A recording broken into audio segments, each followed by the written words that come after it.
The dry cleaner shop smelled of starch and old secrets. I'd been coming here for years, shirts, coats, trust.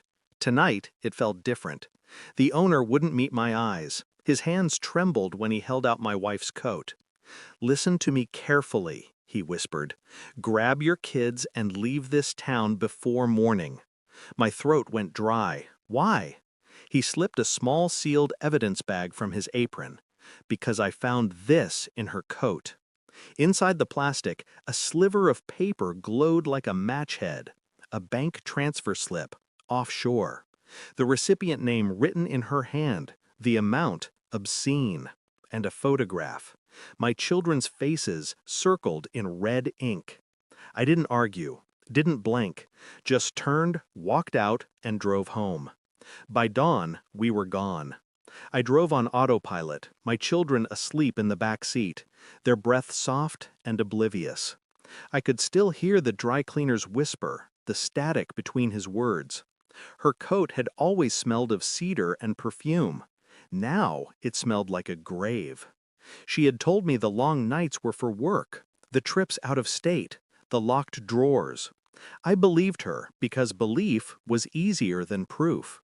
But the transfer slip wasn't a mistake, and the photograph wasn't a coincidence. I stared at the highway ahead, calculating distances.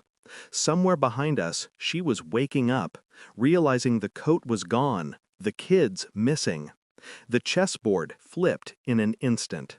I kept my face blank for the kids, but inside, a new language began to form, quiet and lethal.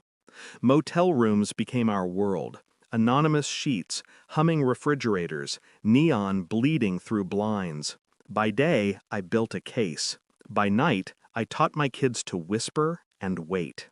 I opened a new email account, pulled old favors from people who owed me silence. Phone records showed calls to a number tied to a defunct corporation in Panama. Flight logs showed her business trips matched deposit dates. Piece by piece, the architecture of her double life emerged. She was moving money, not earning it. Moving secrets, not working late. Moving my children like chess pieces she thought I wouldn't notice.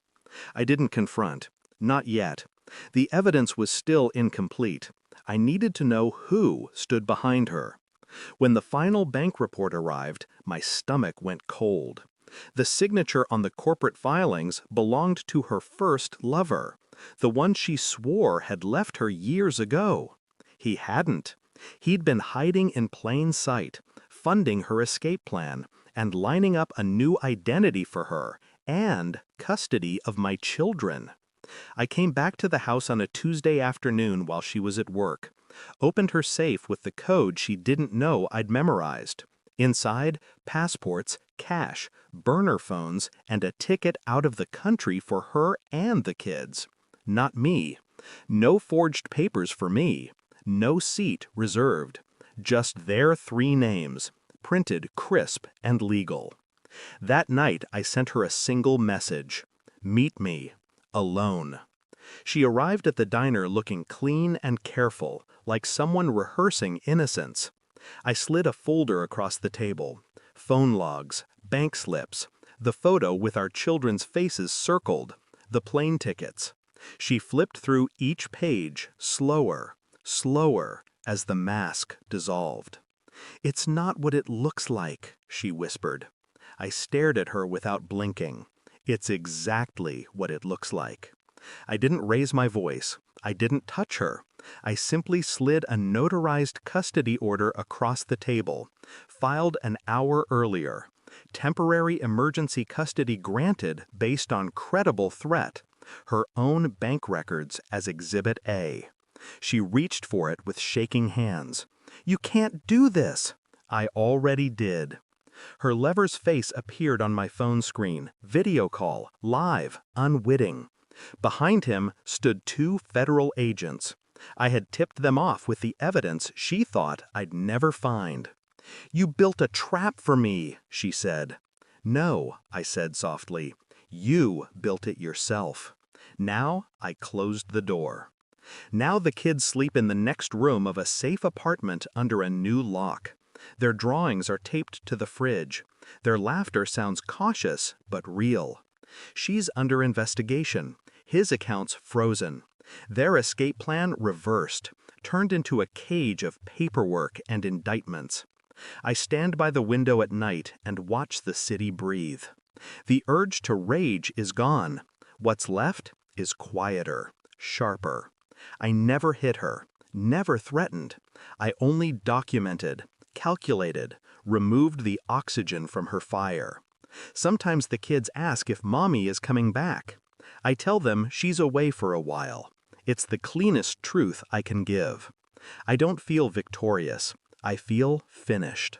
The kind of finished you only reach when you've burned through love and come out the other side to clarity. I close the curtains. My reflection looks back at me, older, harder, still alive.